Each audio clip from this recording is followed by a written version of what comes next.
Hey, deserving listeners. So recently I went down a rabbit hole regarding the term gaslighting.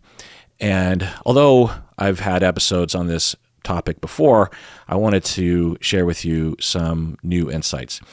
So the first thing I want to do is review how people are actually using this term in public, how lay people and increasingly some clinicians are using this term in the wrong way. So let's read a post from Reddit. They say, "Why do Redditors love to gaslight others so much?" So Redditors meaning people who use Reddit. "Why do Redditors love to gaslight others so much? It's like anything that clashes with their narrative is met with hostility." Anything that clashes with their narrative is met with hostility. End of post. So here the writer seems to be using the term gaslighting to mean that they saw people responding with hostility to statements that they didn't like or statements that didn't fit within their viewpoint. So that's not gaslighting. And I thought of a different word that they could have used that would be more accurate, but there isn't really a one-word option or even a short phrase. And so a better sentence would have been, "Why do Redditors love to attack people who contradict their viewpoint?" That's a better way of saying it. That wouldn't be misusing the term gaslighting. Another Redditor, another person on Reddit, posted the following: "I gaslighted myself. I used to have a partner and they would come over and comfort me during thunderstorms. I wasn't really afraid of thunderstorms. I just wanted an excuse to cuddle, and they knew that. Well, later on, it started getting worse and worse to where I really was scared of thunderstorms. And if they weren't there for me, I would cry and have a panic attack. I told myself these things were scary for so long that now I believe it, and now I'm terrified of storms." End of post. So this is not gaslighting. Better phrases that the writer could have used would have been something like, "I conditioned myself," meaning that the writer invented a fear to garner attention from someone. And when that false display of fear was rewarded repeatedly with the cuddling and the hanging out and the reassurance, this created a conditioning effect that led to her body actually learning that in order to get the cuddles, you have to produce fear. And so the body just took over. So that's one phrase that they could have used. And another simpler phrase would be just to say, "I tricked myself." And this is a frequent misuse of the term gaslighting, is when people are observing or believing that someone or themselves are being tricked.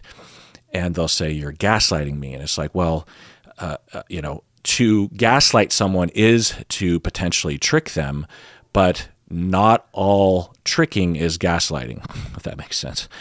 In fact, the vast majority of tricking, I'm guessing, is not gaslighting. So the other phrase besides "I gaslighted myself" could have been "I conditioned myself" or "I tricked myself." Another phrase could have been "I created a self-fulfilling prophecy," but it doesn't really encapsulate, but at least that would have been less problematic than using the term gaslighting. The third and final example I want to give here is the following statement. Someone says, "My boss is gaslighting me. I asked him why I wasn't on the schedule next week, even though he said he was going to put me on the schedule, and he said he never told me that he was going to put me on the schedule." So let's read this one again a little slower. My boss is gaslighting me. My boss is gaslighting me. I asked him why I wasn't on the schedule next week, even though he said he was going to put me on the schedule, and he said that he never told me that he was going to put me on the schedule. End of post.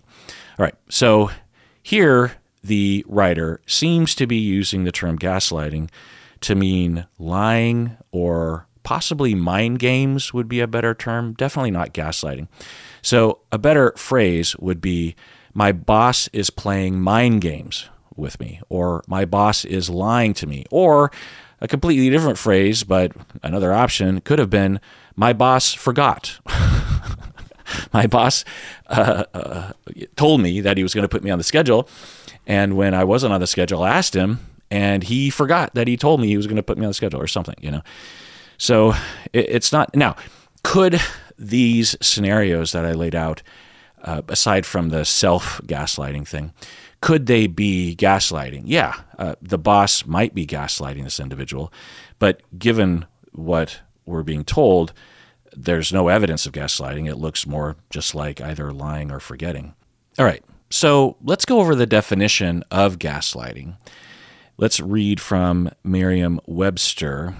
And the first definition I'm a fan of, and the second one is not, because, you know, every word can have multiple definitions and usages. So let's look at the first one. The first definition in Merriam-Webster is that gaslighting is a psychological manipulation of a person. All right, doing good so far. Psychological manipulation of a person, usually over an extended period of time, that causes the victim to question the validity of their own thoughts, perception of reality, or memories. And it typically leads to confusion, loss of confidence and self-esteem, uncertainty of one's emotional or mental stability, and a dependency on the perpetrator. End of definition. That's pretty good. It's a little long, but sometimes it needs to be.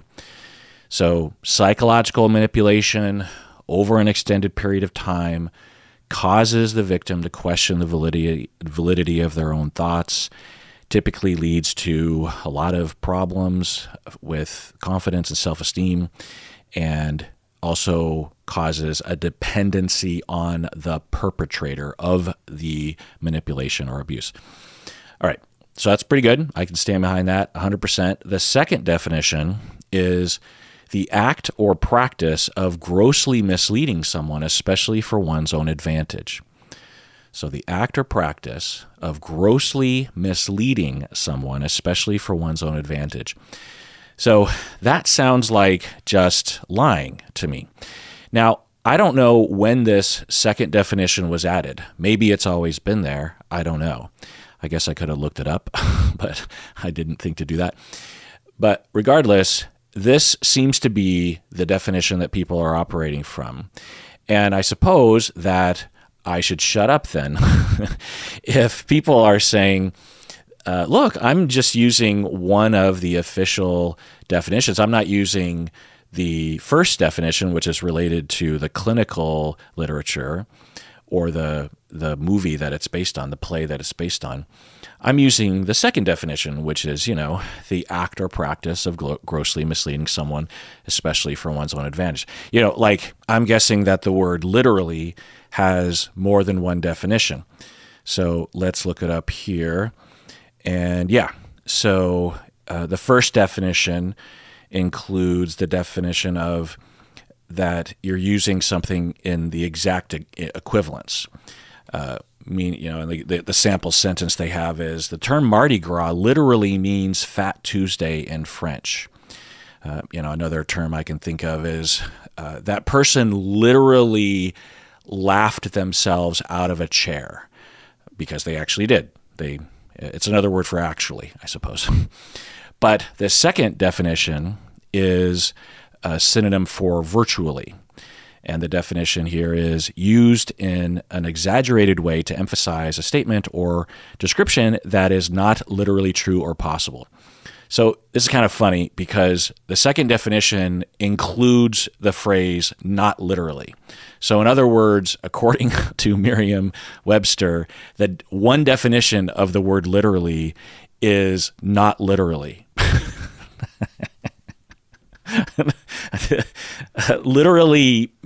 Literally means not literally.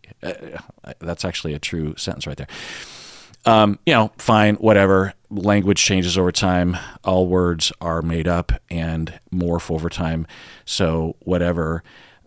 But when we look at the term gaslighting, again, I worry that people's experiences will be diminished if we allow these words to become, morphed over time. Like with OCD, let's look up OCD. So with OCD in the dictionary, they don't allow for the second common usage, which is to be a synonym for being tidy or particular about something. So let's return to that second definition in the Merriam-Webster dictionary, and let's look at an example of this usage. And they provide a quote from Nancy Kim, who I'm guessing is a journalist. And the quote is, "This corporate gaslighting effectively blames children for being addicted to social media and conveniently ignores how companies have intentionally designed their products to have addictive features." So in this quote, what the person is saying is that corporations are gaslighting people into deflecting blame from themselves by blaming children for having problems with social media. Instead of taking ownership, companies like Facebook or whatever, these companies are blaming children and probably engaging in a lot of tactics, a lot of different communication tactics, a lot of different PR moves, advertising, this kind of thing. And this writer is saying this is corporate gaslighting. Now, in a bit, I'll get into my definitions, and I'll cut to the chase and say that I'm kind of okay with this sort of usage, but I would rather people just use all the other words that are available. You have other words like this corporate lying or this corporate campaign of deception. If there are other phrases or words that are more specific, they communicate it more precisely. If I just heard someone say the phrase, that corporation is gaslighting, or that person is gaslighting, I would have almost no idea what someone actually meant by that, given the way that people use this term. Whereas if they said that person is engaging in a campaign of deception, well, that's more clear. I wouldn't necessarily believe them, but I would understand what they're trying to tell me. So that's why it's important for us to, at least in the academic world, for us to understand what we mean by words and what words we use. But as I said, and I'll get to this later, that I think this usage might be fine. But let's return to the layperson usage. Someone says on Reddit, "Why do Redditors love to gaslight others so much? It's like anything that clashes with their narrative is met with hostility." So again, it just sounds like someone who just doesn't like what someone else is saying and might be trying to convince the other person of their point of view. That's not gaslighting. Or the person that says, "My boss is gaslighting me. I asked him why I wasn't on the schedule, and he told me he said he was going to put me on the schedule. And when I asked him why I wasn't on the schedule, he said that he never put me on the schedule. He's gaslighting me." Well, does it sound like either one of these options, even within the Merriam-Webster, you have psychological manipulation of a person, usually over an extended period of time, that causes the victim to question their mental faculties and typically leads to a lot of problems with the person, low self-esteem, confusion, and it leads to dependency on the perpetrator. Is that what the boss is doing? No. Is this the act of grossly misleading someone, especially for their own advantage? You could see someone saying, "Yeah, my boss is grossly misleading me to serve himself." But I don't know. I would rather have people just say lie. Just stick to lying. Why muddy the waters with all of our words? Anyway, so now that's just Merriam-Webster and that's just journalists, right? Gaslighting is a technical clinical term, and therefore in the clinical literature we have usages and definitions of gaslighting.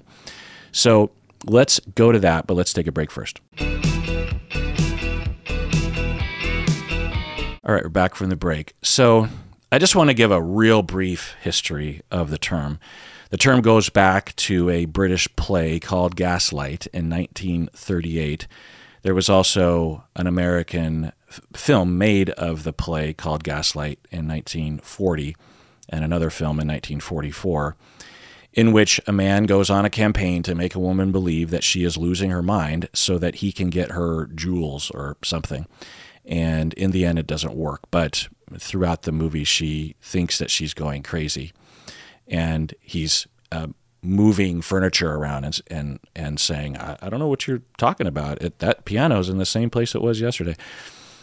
And the term gaslighting started to show up in the clinical literature within the field of psychoanalysis in the 1970s. So if I do a search in the clinical literature for the term gaslighting, a lot of the journal articles and books that use the word gaslighting are within psychoanalysis, particularly the further back you go in time, back to the 70s. Then it, over time, over the 90s and the aughts, started to be used more in the abusive clinical literature, the intimate partner violence clinical literature, and they were using it a little bit more precisely in those sources. So I thought I would actually read to you a few typical sources in the recent years. So this study was published by Pacheco in 2012. And I'm just going to read the entire paragraph. So they say, Walker in 2004 described psychological abuse as dominance and isolation. So I'll just chime in as we go. So this person is saying, this researcher described psychological abuse as comprising of dominance and isolation, in which the abuser attempts to control the victim that victim spent time with, in which the abuser attempts to control that the victim spent time with, attempted to cut ties, essentially just trying to isolate the person.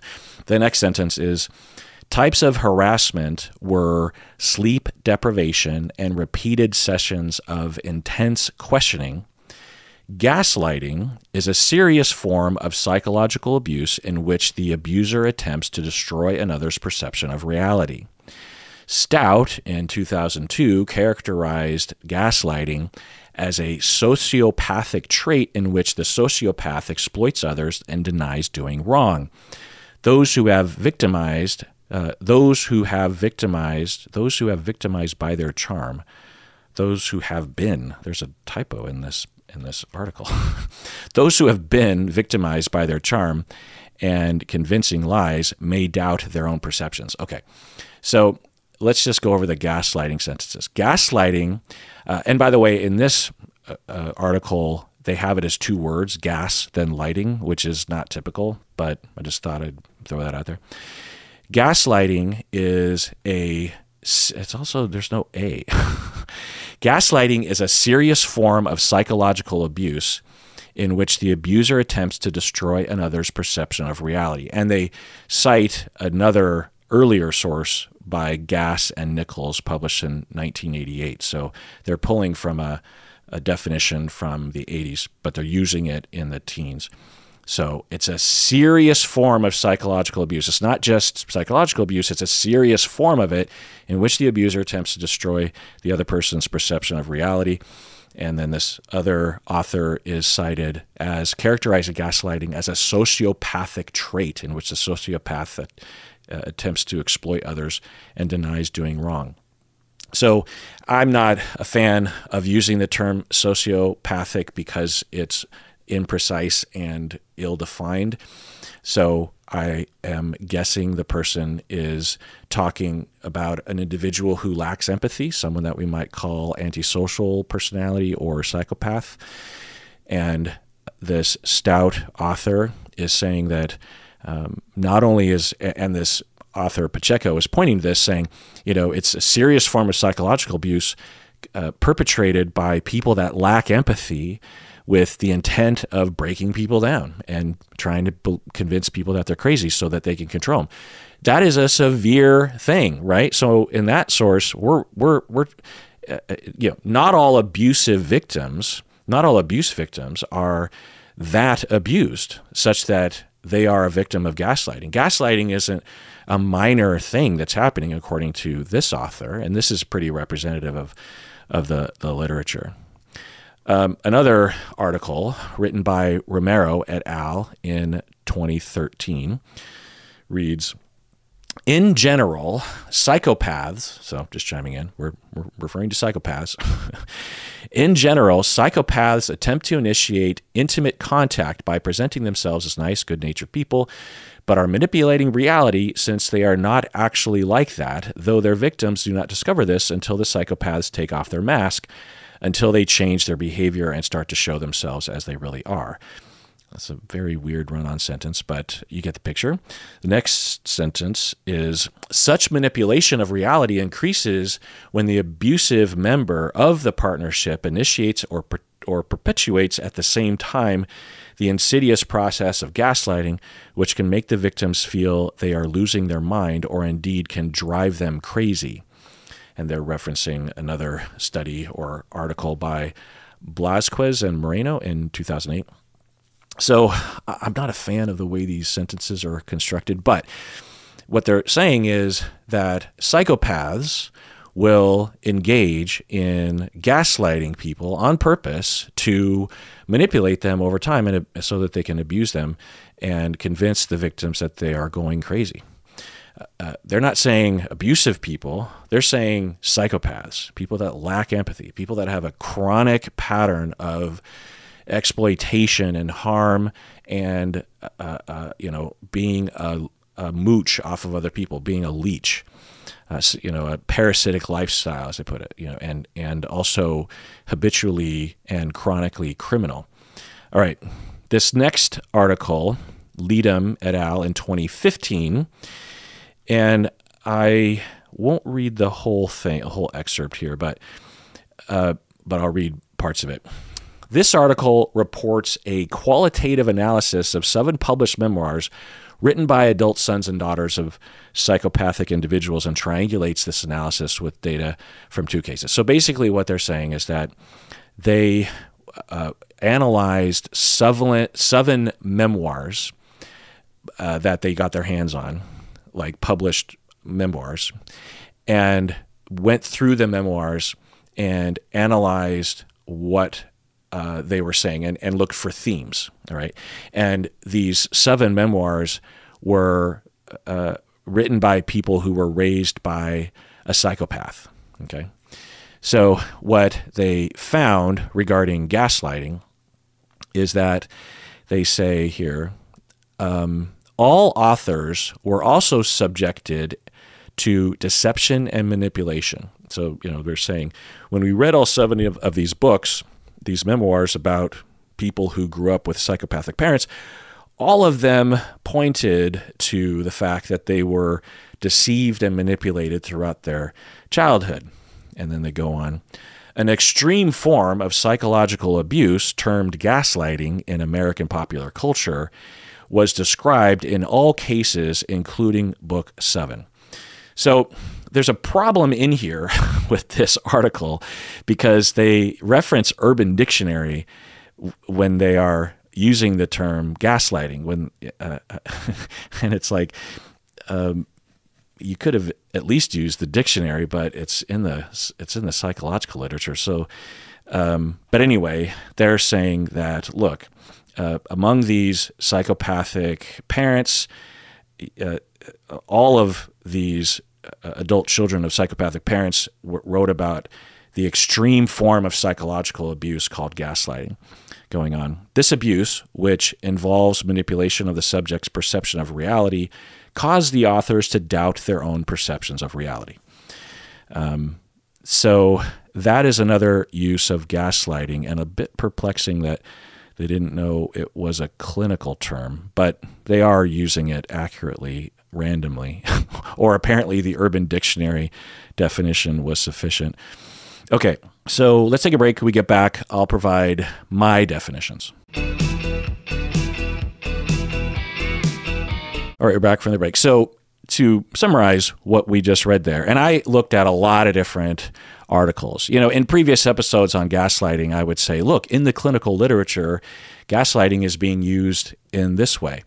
Well, I wanted to prove to you that that is true by reading to you. And in doing so, I actually need to amp up my rhetoric because a lot of the clinical literature usage of gaslighting is referring to psychopaths, not just to abusive people, but to people that are concerning to a high degree.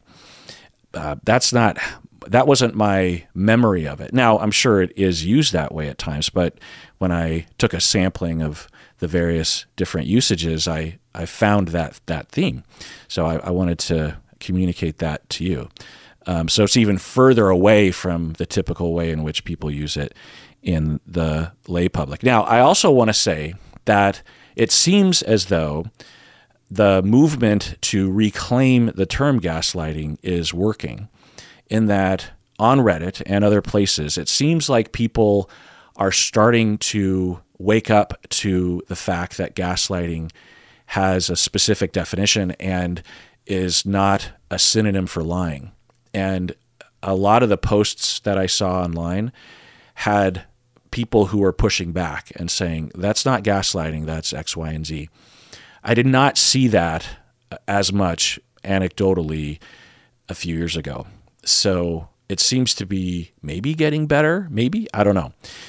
All right, so let's look at my definitions. And these definitions are based on, after reading all the clinical literature and also from my own experience. And I'll also have an asterisk to the discussion of literature by saying that it always annoys me when terms like gaslighting are used in the clinical literature and there's not a proper definition provided. You get the definition by context to some extent, or they very briefly will define it. And that always bothers me, especially when I am doing something like this, where I am trying to find the definitive definition. You know, we can complain about the DSM all we want, but it is nice to have a very detailed, clear definition of these constructs to point to, you know, to say, well, let's look at what the DSM says. It's not the end all be all, but at least they took the time to, you know, be precise about what do they mean when they say borderline personality disorder, you know? And it's always been a pet peeve of mine. And I'm finishing my book on grief. Finally, you know, I think I've talked about it in previous episodes, but that's all I'm spending my time on these days. And doing this little bit of rabbit hole in gaslighting is really, everything I do now is related to writing this book and finishing it. You know, the evolution of this whole thing, and I'm sure you're going to hear me talk about this a dozen more times, and I apologize, but it's a big part of my life right now. That I started this book 10 years ago, and I always wanted to finish it and spent a lot of time. I spent, you know, a few years pretty much whenever I had a free weekend or a free few days, I would add more to the book. And a lot of it was researching and reading the clinical literature and looking up all the different models of grief therapy. And there's a lot out there. And there's a lot of problems in my field. There's research showing that a lot of therapists do not know what they're doing when it comes to counseling people about grief. There are some very shocking and a bit controversial studies that say that maybe as high as something like 43% of clients that go to therapy for grief are worse off because they went to therapy. I mean, just think about that. And that doesn't include the percentage of people that don't get better. So the advice after, you know, the researchers say, according to their findings, that if you have grief, if you're suffering from grief, you're better off not going to therapy. I mean, just think about it. Now, in the book, I go into the whole debate about that research study, but I have been writing this book, and I will, throughout the book, refer to different terms, not a lot, but some, and I actually take the time to specifically define what I mean by something. And, you know, maybe I'm there must be something wrong with me because other people don't tend to do that. Even other academics, maybe they're just figuring what it means, but I don't know. Okay, so my definitions. The first definition is is the definition that we've been basically revolving around up till this point, is what I'm calling purposeful gaslighting. And this is characterized as an intentional campaign of control within an ongoing abusive relationship to manipulate a victim to lack confidence in their own mental faculties, such as memory, judgment, and sanity. End of definition. So I spent a lot of time recently refining this definition. So I'll just read it again. An intentional campaign, it's all right there, intentional campaign of control within an ongoing abusive relationship to manipulate a victim to lack confidence in their own mental faculties. That fits pretty well for me, and I'm quite satisfied with the conciseness of it because it used to be a lot longer. Okay, there's a second form of gaslighting that I'm calling unintentional gaslighting, and I would guess that the majority of gaslighting events are this. So getting back to the purposeful gaslighting are, this is often perpetrated by psychopaths, by people on the antisocial personality spectrum. They don't have remorse. They don't have empathy. They might even like to manipulate others, and they engage in purposeful gaslighting because they don't give a shit about you. But there's a lot of gaslighting that is happening in the world, particularly in intimate romantic relationships, in which the perpetrator of the gaslighting is not setting out to do that, and they are not psychopathic.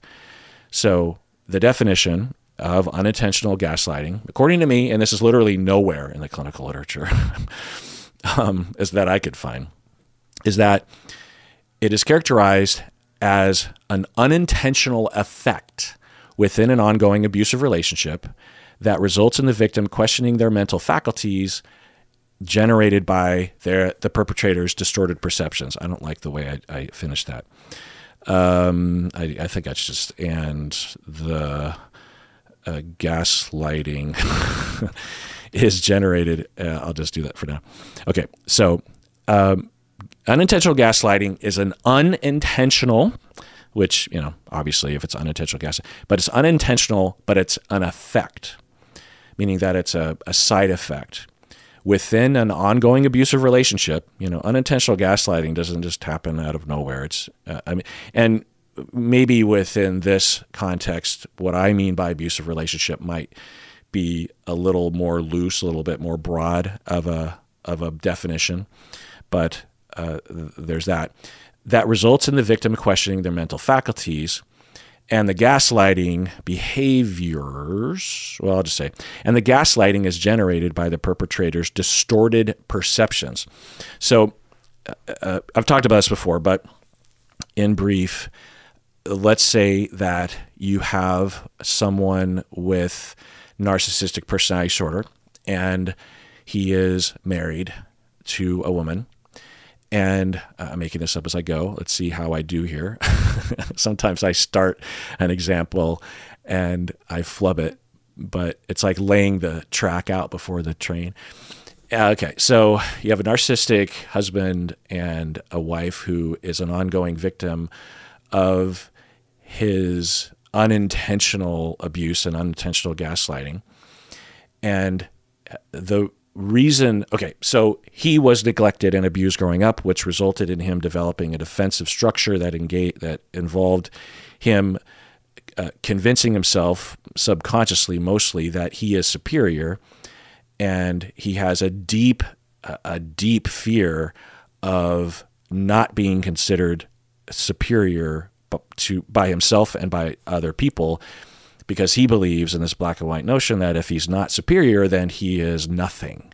He's not only not inferior, but he's below inferior. He's irrelevant. He is empty and lost in the abyss. And it's very scary to him. And so the only way he can survive the day is if he establishes himself in his mind and in the minds of others that he is superior. Okay. So his wife has a job, and she is doing a little bit better than usual. She got a raise, and he is, even though he earns 10 times as much, because she's doing a little better and feeling a little better about herself, it starts to chip away at the defensive structure that he is superior.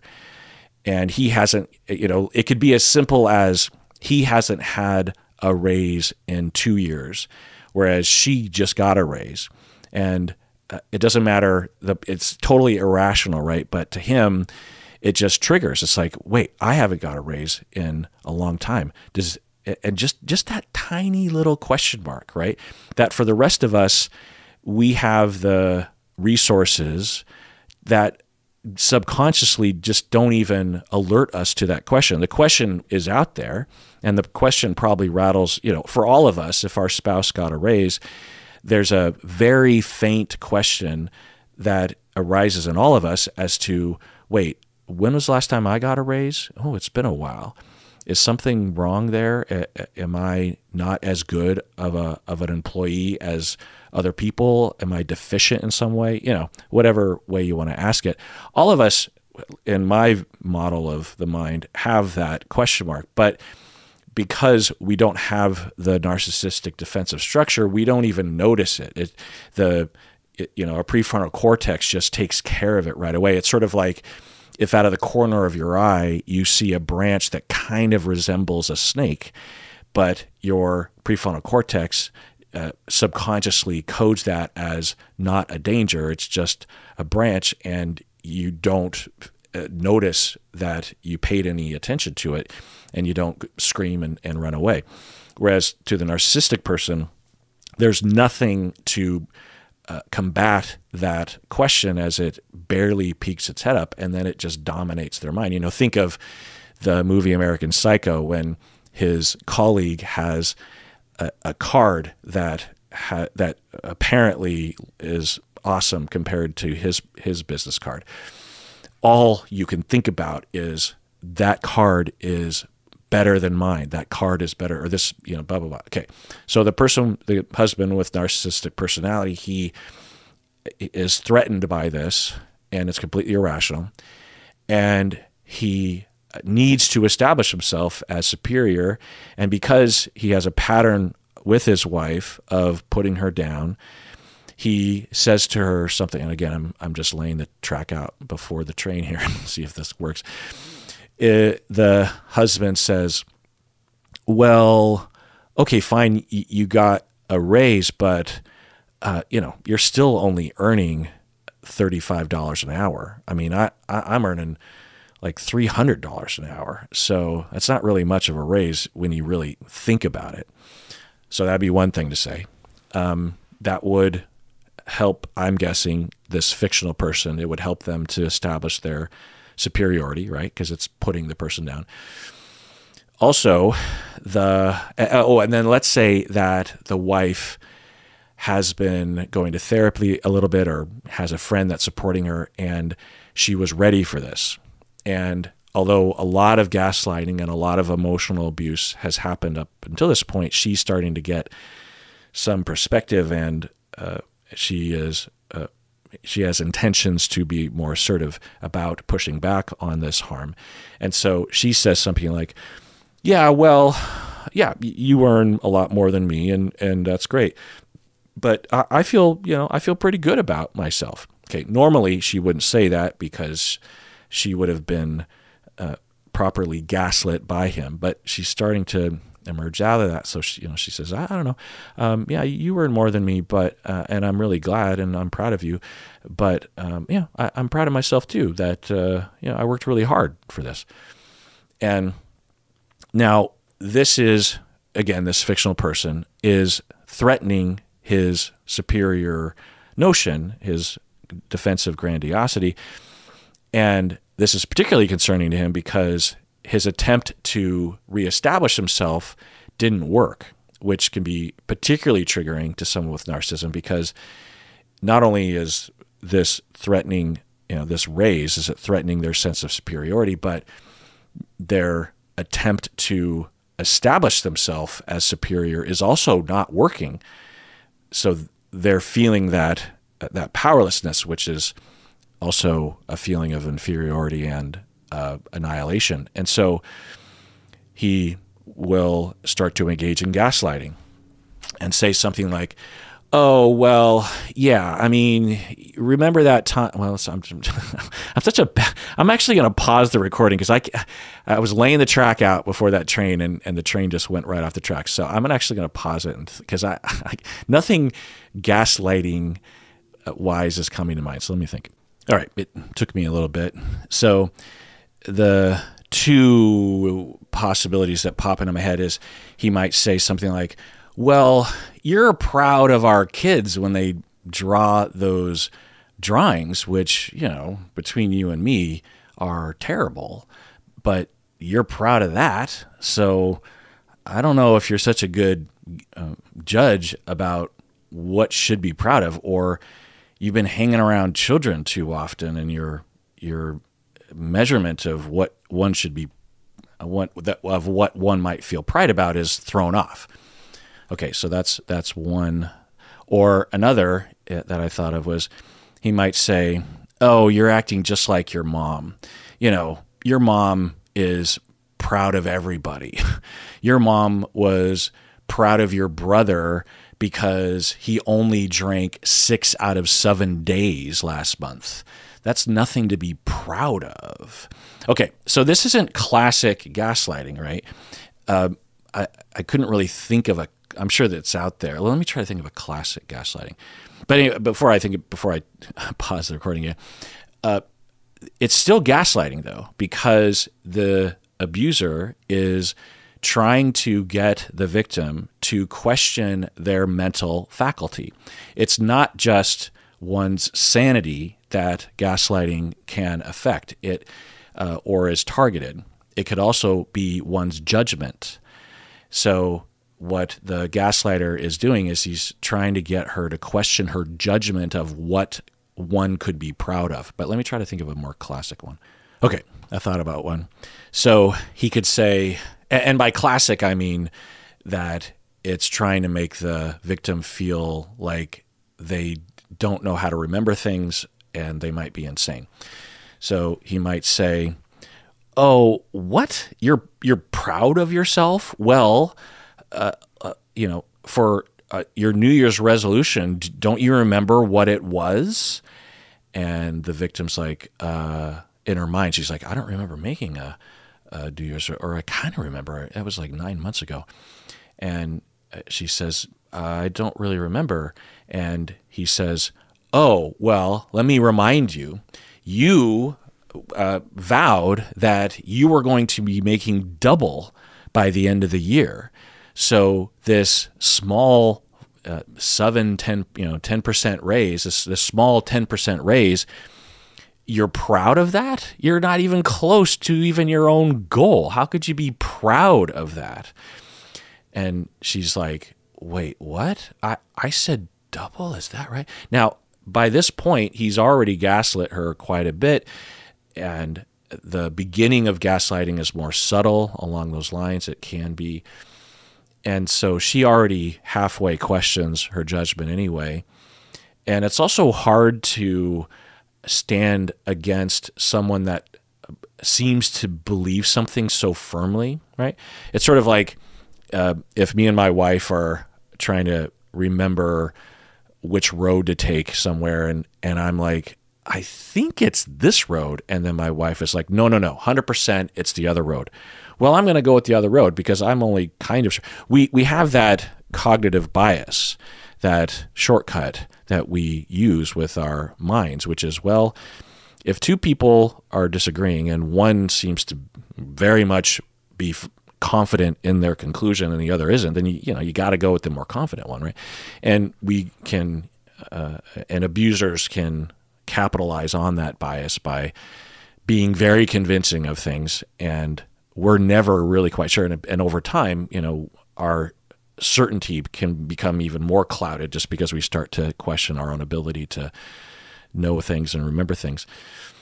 So that's gaslighting. Now, for the I should point out, I should add and I don't know if I've been doing this, but I should add that since I'm trying to demonstrate unintentional gaslighting as an effect of the perpetrator's distorted perceptions, then let me do that now by laying those tracks out before the train. That for him, if you were to hook him up to a lie detector test and ask him, do you believe that she made, well, let me think. You know, the second, or that other more classic gaslighting doesn't seem to, it seems to be a little bit of a stretch, right? Because it does seem to be more, because if the wife hadn't made that resolution, then that's a bit of a leap. So if we go back to the first ones that emerged for me, which was, I'm trying to remember them, where he says to her, oh, you're proud of that? Well, you're also proud of your kids.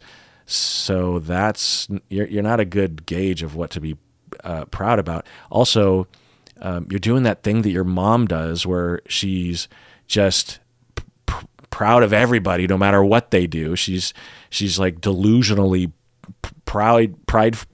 Why do I have such a hard time with that word? She's delusionally proud of other people. So, in that instance, if we hook him up to a lie detector test that doesn't exist, and we ask him, do you stand behind what you're saying truthfully? Are you actually making a good faith argument? He would say, yeah, I am. I mean, she's just like her mom. She's proud of everybody. She's proud of our kids when they do that thing. Plus, she shouldn't be proud of herself because she only earns 10% of what I do, and she's not paying the bills, and she doesn't try hard, and she's not very smart either. So she shouldn't be proud of herself. I stand behind my effort to get her to understand that her self-pride is ill-informed and is misguided. Now, from the outside, we'd say, my God, dude, like, what the fuck, right? But that's what personality disorders do, is it begins with that question that I mentioned earlier, and that's all happening subconsciously.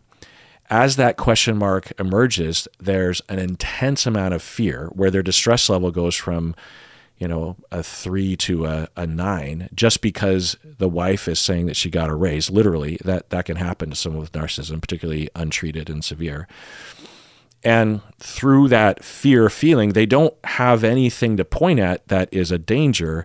So, and this is all happening subconsciously as well. And subconsciously, they determine that they have to establish themselves as superior. If you asked the narcissistic person, are you trying to get her not to be proud of herself because you need to be superior to her? The narcissistic person, when answering truthfully, would say, no, that's not, I'm only pointing this out to her because she's shooting herself in the foot. I'm trying to help her, is what he would say, this fictional person. But that's in line with untreated severe narcissism. They believe they're actually helping people, or they believe that they're doing the right thing. And so this individual is not purposefully gaslighting. They're not going on an intentional campaign of control, but they are gaslighting because of the way I laid it out. And it is having the effect of the victim questioning their mental faculties, their judgment of what they can be proud of. And that's an example of unintentional gaslighting. Okay. So the third definition that I added in a previous episode because of emails that were sent in is what I'm calling systemic gaslighting. And it is characterized by an unintentional effect, a mostly unintentional effect, similar to unintentional gaslighting. It's an unintentional effect from an unfair system of power, such as racism or sexism, involving negative feedback loops, which are rules, habits, protocols that return to the status quo, that result in the victim questioning their mental faculties. All right, I'll read this again. An an unintentional effect an unintentional effect from an unfair system of power involving negative feedback loops resulting in the victim questioning their mental faculties. I mean, maybe I should make these a little longer so that they're more understood. But basically what I'm saying is that you have something like racism. So let's talk about sexism, because we can relate it back to the couple we were talking about earlier. So sexism, let's say that the victim is also in a sexist culture, which is likely. And when she throughout her whole life, she's been internalizing these messages that men know more than women, that women are not smart, that women are, they don't deserve to have their own pride, they don't matter in the world, they're frivolous, they're almost like children. And because of this indoctrination, she has been gaslit into not having confidence in her own mental faculties. She, on the inside, has concluded that she can feel pride about getting this raise that she worked really hard towards. Maybe it's not just recent efforts, but her whole career might be headed to this moment. And there's this independent feeling, independent from society, independent from her husband, that she is allowed to feel pride. It's emerging from within her. But in addition to the husband gaslighting her, she also has been gaslit by society. These internalized voices are telling her, look, you're a woman. What are you doing here? Just give it up. You're nothing. Just, you shouldn't even be working really, because you're never going to accomplish anything. You're not smart.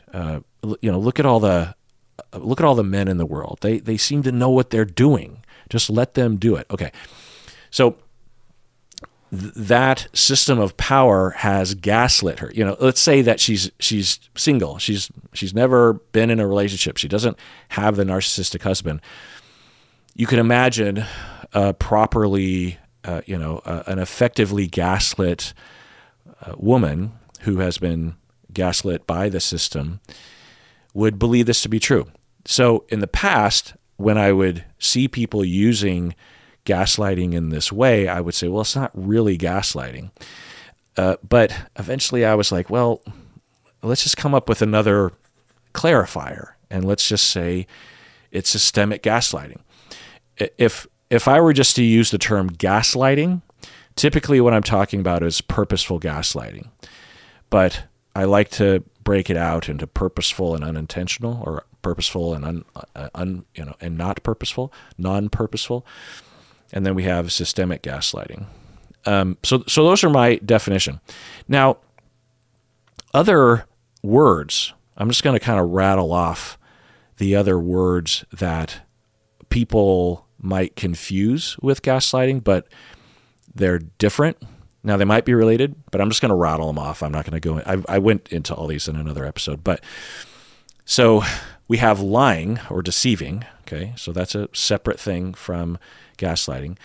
We have what I'm calling shame lying, which is the classic example I always say is that you come around the corner and you see your kid and they have a bunch of cookie crumbs on their face, and you see this open box of Oreos, and there's no more Oreos.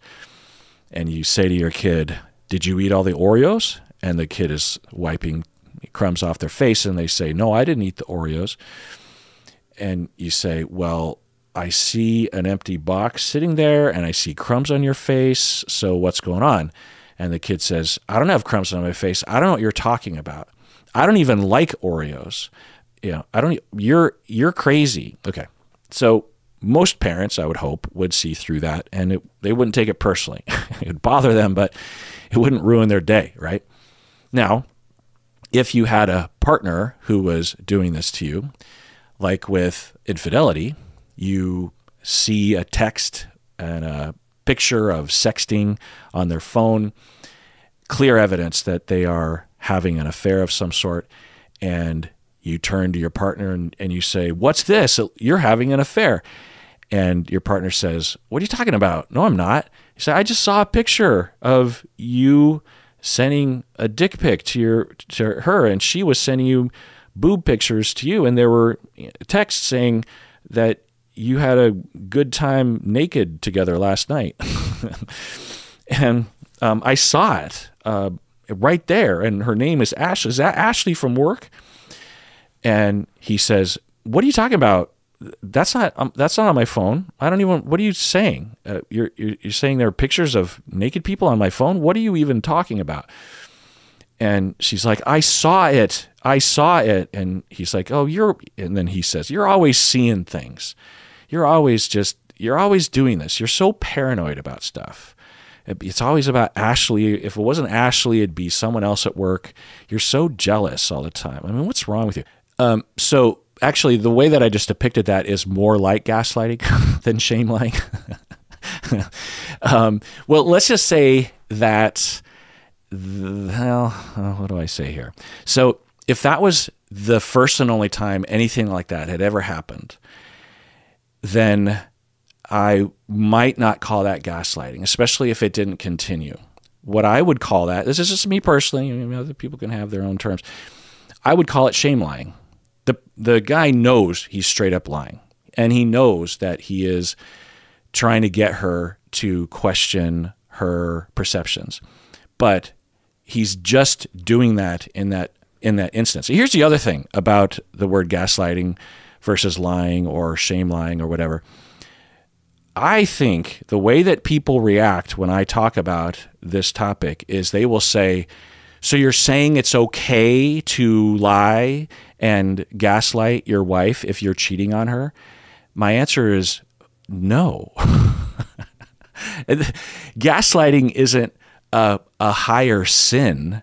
Gaslighting isn't more severe problematically. If someone is straight up lying to you about something, that could be one of the worst things anyone could ever do. But because in our society we overuse the terms lying, that they end up meaning nothing. And so we have to grab for more powerful words that pack a punch, like gaslighting, or like our usage of the word literally, because people heard that word being used and it packed a punch, and so they started using it because they just wanted to pack a punch. They didn't care what the word meant. It's like when people say they're OCD. They understand, they only glean the headlines about OCD, and from their layperson uninformed position, they absorb that OCD is a more severe term. It's higher on the severity than just being tidy, being particular or anal retentive or something, or very clean. Those don't pack a punch. OCD, from what I understand, OCD packs a punch. I want to pack a punch. I'm going to say OCD, that kind of stuff. And there's a lot of other words like this. Like when I was growing up, sexism packed a punch. And I'm guessing became overused. It's not really overused in my world. Like when I say sexism, that's a big fucking deal.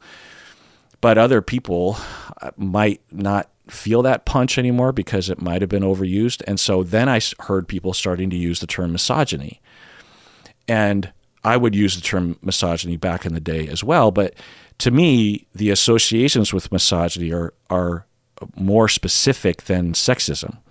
Misogyny, the way it was used in my circle 10 years ago, was that it referred to the active hatred, the active conscious effort to destroy a woman or women.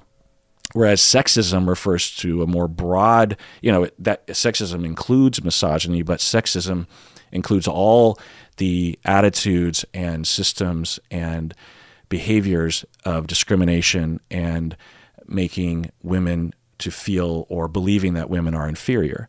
But I hear people today using, with that definition, they have the word misogyny. And I don't know, but I think it's because they perceive that the word misogyny packed a bigger punch. It's similar to how I have been observing, maybe I'm getting into hot water here, but the word racism used to actually pack a really big punch. And the word racist, if you were a racist, well, maybe that term was overused or became minimized over time. I don't know. But then I started hearing phrases like white supremacy, because when I was growing up, white supremacy was a very severe term. I mean, it was out there.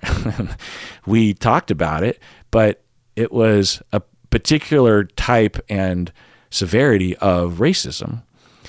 Now, the phrase, I don't know the history of it, and maybe I should look into it, but it's descriptive. I mean, it's more specific than racism, so it does have that utility that we're not just talking about racism, we're talking about the specific version of racism in the United States that we are referring to as white supremacy, meaning that it privileges white people in particular. We're not beating around the bush. We're going to identify it as white supremacy. But, so I'm not saying that the use of white supremacy is in error or wrong-headed or exaggeratory or anything. It's just another, I think one of the things about getting old is you live long enough to see words change over time. It's sort of like there's certain markers where you suddenly realize that you're old. Like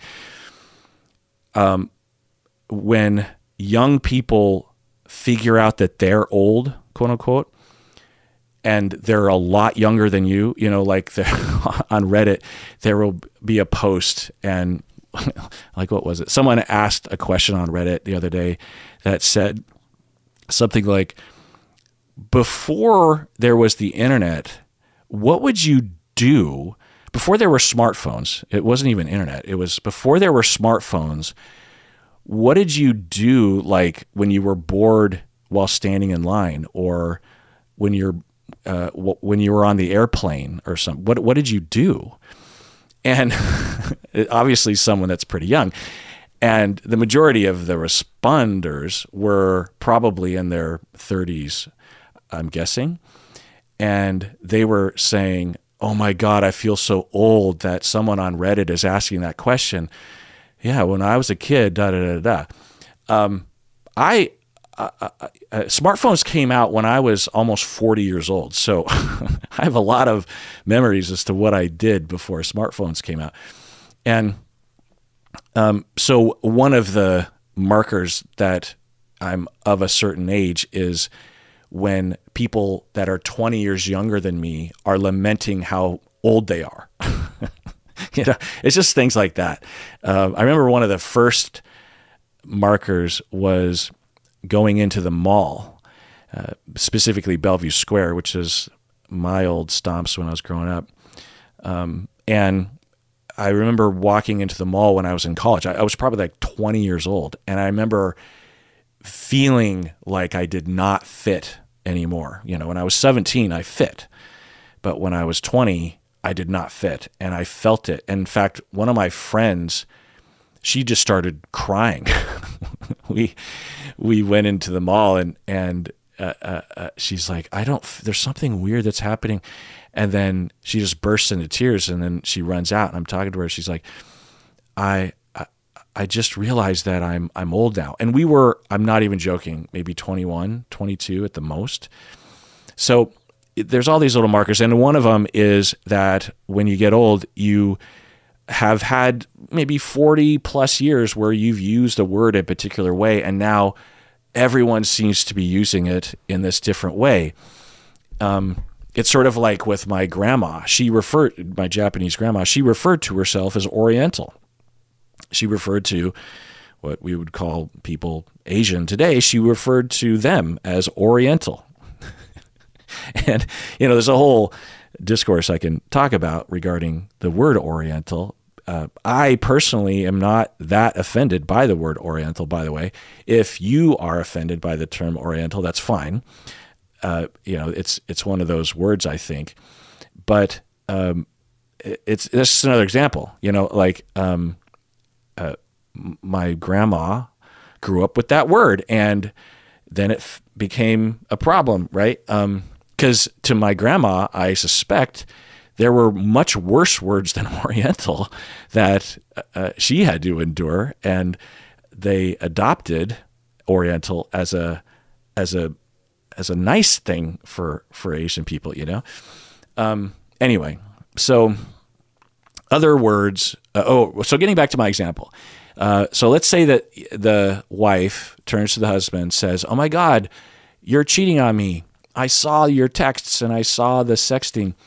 And he's like, "Oh, no, I'm not cheating.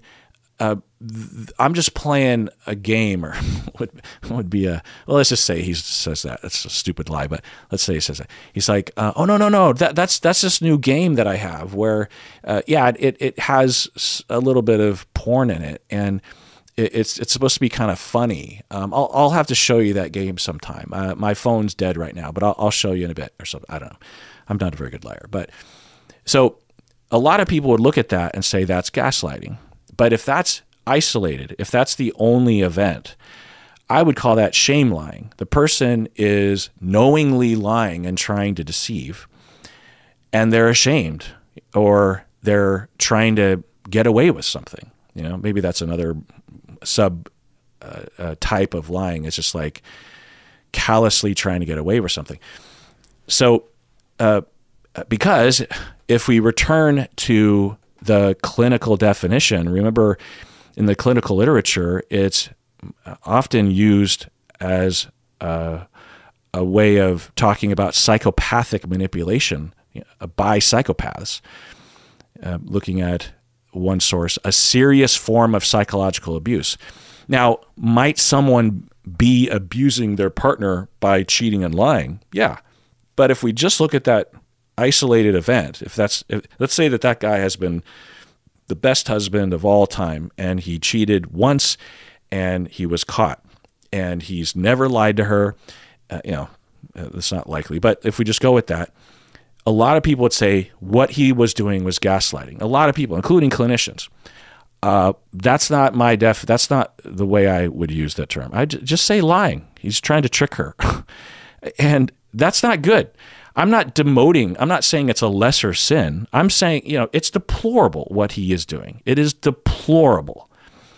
And there's no ranking of the sins when it comes to lying versus gaslighting. It's still horrible, okay? Okay, so other concepts are mind games is another concept. And I wish people just used that. Like if the boss example of she's like, "Hey, you said I was on this, you said you're going to put me on the schedule." And then he says, "I never said that. What are you talking about?"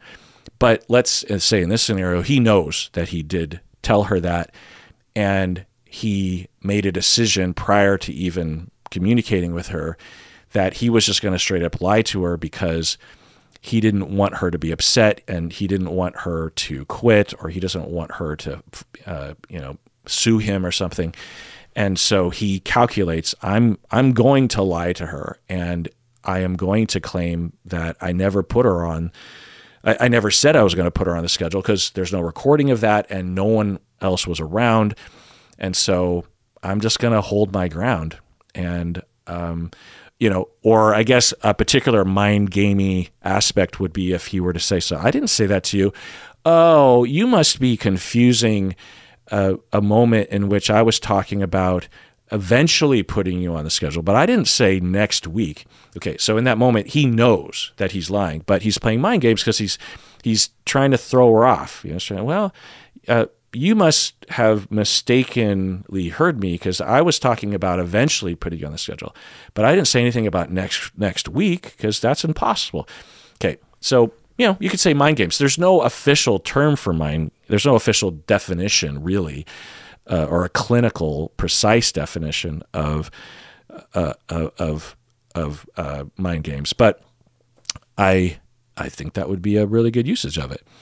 Another term is addiction lying, which I should put in my notes closer to lying.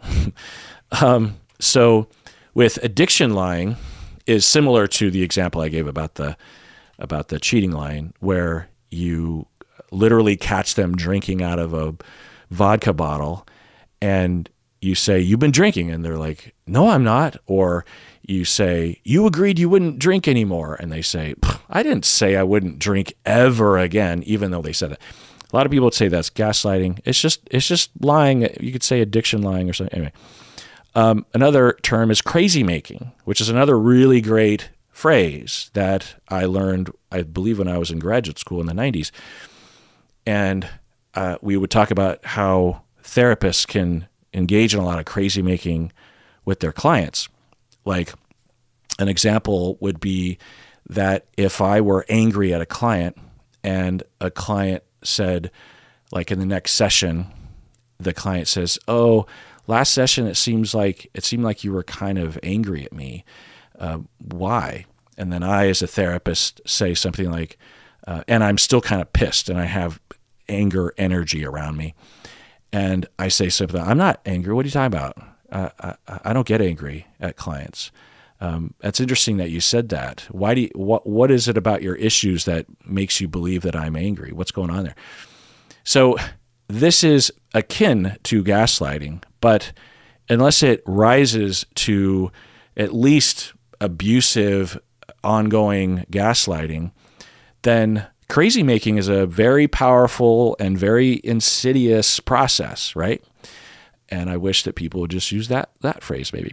Another concept is called the Martha Mitchell effect, which I won't go into, but briefly it is when a system, like the classic example is Martha Mitchell herself, is that I'm trying to remember the whole details. It was during the Nixon Watergate thing, but anyway, the effect is that the classic example is that you have a sexist physician, a sexist doctor who has a female patient. She comes in and says that she's dealing with some problem. Oh, I remember what it was.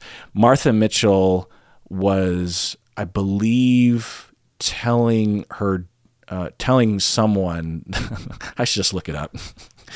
It has to do with her being a whistleblower. Martha Mitchell effect. It's a film. Okay, but it's also a term. Let's see. Origin. Psychologist Brendan Mayer named the effect Martha Mitchell. Martha Mitchell was the wife of John Mitchell, United States Attorney General in the Nixon administration. When she alleged that White House officials were engaged in illegal activities, her claims were attributed to mental illness. However, she was eventually seen to be telling the truth. Right. So she came forward and saying, the Nixon administration is engaged in illegal activities, and I don't know if it was her husband and a psychiatrist, but they were telling her that that's insane. There's no way that is happening. You must, and she's like, "No, it's happening. I've heard things at work or whatever," and they're like, "Oh my God, she must be going crazy." Now, from my memory, they didn't set out to gaslight her. They because of sexism, they just didn't believe her. They couldn't conceive of a woman being a whistleblower or knowing about those things or being a good judge of those things. And so they just said, "Oh my God, she must be going crazy." And they proceeded with that assumption. So that's the Martha Mitchell effect, I believe. There's also the term of brainwashing, which is understood by most people. The other is Stockholm Syndrome, or trauma bonding. Another is motivated reasoning. I should put that near the top. Motivated reasoning is something that happens a lot. Like, I'm trying to think of an example here. Like with the gun debate, for example. So let's say you're talking to a pro-gun person and you're saying to them, "Hey, guns are a problem and we need to have more regulations around these guns." And he says to you, "What are you talking about? Guns aren't a problem. You've been propagandized to. You've been brainwashed by your snowflake leftists who are just trying to take away our guns." And so in that moment, you might think that he's trying to brainwash you or that he's gaslighting you, and maybe he is. But more likely what's happening is that he has motivated reasoning in that due to the, and let's say that he hasn't been tricked. Let's say that he has been basing his opinion and his stance on the facts, on sound data. He's looking at the same data that you are, but he's interpreting it differently, and he has different values. You know, he values guns to a great degree, and you don't. And so for you, you're thinking there's the pros and the cons to guns are way out of whack. There's way more cons to pros. There's basically no pros, and they're all cons. Whereas to him, he's like, I recognize all those cons, and I agree with all those cons, but I very much value guns. And so my take on all the data, the same data that you're looking at, is that guns aren't a problem or aren't enough of a problem, or gun ownership is enough of a benefit against those problems. Anyway, you know what I'm saying. So what I will see a lot of people say is, oh my God, he's gaslighting me. And like I said, maybe he is. And certainly you will have organizations like the NRA that are engaged in things like gaslighting, I suppose. I don't know if I would use that term, because we have a lot of other wonderful terms like persuasive speech or propagandizing to, or marketing, or just straight up deceiving, lying, going on a campaign of lies to make money or to gain power. So those are other terms. There's also, like I said, propaganda. We have memory manipulation, creeping normality. So that refers to how something that's happening now, I see in the news, is that people are debating whether or not to make cell phones and smartphones illegal to have in the classroom or something like that. There's some talk about that. And I am old enough to have been a clinician when cell phones started to proliferate. When I started as a therapist in the late 90s, almost no one had a cell phone. I had one friend who had a cell phone in like 1999, and he was, one of those high rolling business guys, and he had a lot of money compared to everyone else that I knew. And I remember he said that his cell phone bill was $100 a month, and I was like, holy shit, how can you afford that? And why would you spend that much money on a goddamn phone bill? $100 a month. Wouldn't it be nice? Anyway, so I have been around enough, and thus when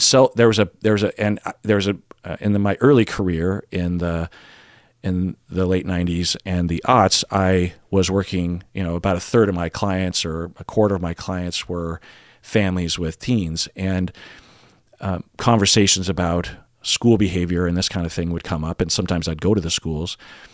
And as a part of that, there would be occasional conversations about kids with cell phones. They would sneak them into class, and they would get in trouble. And there was all this, like back then, like in 2005, there were all these battles between the teachers and the kids where the teachers would confiscate the phone. And for the time that I was doing that kind of work, if a kid was caught with a phone, then they just gave up their phone because they knew it was wrong. And it was also rare for a kid to even, one, own a phone, and two, bring it to school. Then when I stopped doing that kind of work, I would hear other colleagues and my own supervisees talk about how in the teens, you had pretty much every kid beyond a certain age would have a cell phone. And I'm not passing any judgment, by the way. I'm just saying this is the change over time. And that kids would be caught with their phone and would get very upset if you tried to take it away, because the creeping normality of it becoming more normal to have cell phones in school. Okay. Then and every school is different. Every age group is different. Every jurisdiction is different. So, I'm generalizing, or I'm not generalizing. I'm just saying my experience. And then you fast forward to another point in time, and not only does every kid have a cell phone, but they also all have iPads or tablets, and that's how they're doing their homework and reading their books and stuff. And so it's just normal to have their cell phones out and about. The parents expect the kids to have it because they need to contact their kids sometimes during school or during lunch or something during the break, and the kids need to, there's all these expectations, the creeping normality. Pros and cons. I'm not saying any of these normalities are right or wrong, but one could say, oh my God, the cell phone companies have gaslit us into into believing that cell phones are normal in the classroom, because then they get to sell not only more cell phones, but they also get to market directly to children through all the apps and stuff. Okay. So now, maybe someone could make the argument that that's a viable usage of the term gaslighting, but there's these other terms, creeping normality. There's also just lying or trying to brainwash people. That kind of, okay. So another term is mental illness. So sometimes someone might look like they're gaslighting you or deceiving you when they're just delusional. That happens. Another term is persuasive speech, and another term is emotional abuse. And there are other terms, but I just been sort of cataloging all these different terms. But anyway, all right. So that does it for that episode, in which I went down a rabbit hole over the past few days, as I guess a distraction from my book on grief. And did I finish that topic? I was talking about my book. Did I get distracted by something?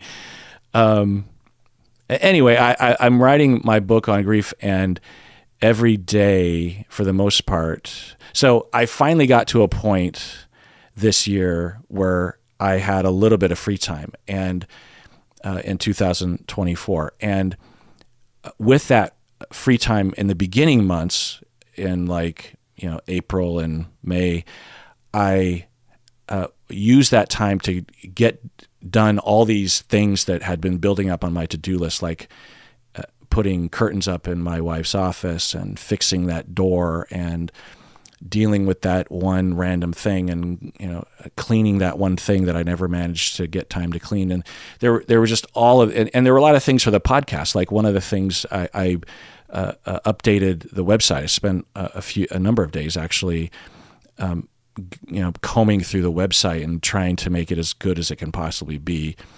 It's not optimal yet, but it's a lot better. I like it a lot more now. And I'd been wanting to update the website for years, 5 or 6 years, but just hadn't had the time. So a lot of things. I also have been adding a lot more reruns to the catalog, because when I first allocated episodes to be reran, it was a very quick process a few years ago. I just sort of eyeballed the 1,000 episodes that I'd recorded and just said, well, that would be a good rerun, and that would be, and a lot of the episodes by title alone, I wouldn't remember exactly what we talked about. And so I have been spending a lot of time systematically identifying more episodes for reruns, but also for the questionable ones, which there's a lot of. I've been actually listening to all of them, and if they're good enough to be reran, then I will. I'll also clean them up, because like there's an episode that I listened to today from 2013, and I talk about a lot of things that don't have any relevance anymore, like go to our website and go to this one page, and and I also am desperate for feedback. I spend about 5 minutes at the end saying hey, if you don't mind emailing me, it really would be great, because I talk into this microphone and I don't get any feedback, and the only feedback I get is on YouTube, and they're really mean on YouTube. So if you don't mind, even if it's just a smiley face or something, it's really, so I took all that out. Not because I'm embarrassed. It's just, I would hate if someone, because sometimes I worry that people listen to the rerun and they don't know it's a rerun. Although you can hear that my voice is higher in the past. Again, it's another part of aging. You get old enough, you start to hear your, like there's recordings of my mom 40 years ago, and her voice was a lot higher. She still has a high voice now, but it was really high when I was growing up, when my dad first got the video camera. So apparently that's another effect of aging. What is that? Is that hormones, or is that like your larynx is starting to scar over from overuse? Or I don't know. Anyway, well, that does it for that episode in which I yammer about gaslighting. Let me know what you think. And I'm guessing that I'll refine this over time. I don't know why I'm obsessed with this, but I kind of am. And please take care of yourself, because you deserve it. You really, really do. And I am not gaslighting you when I say that.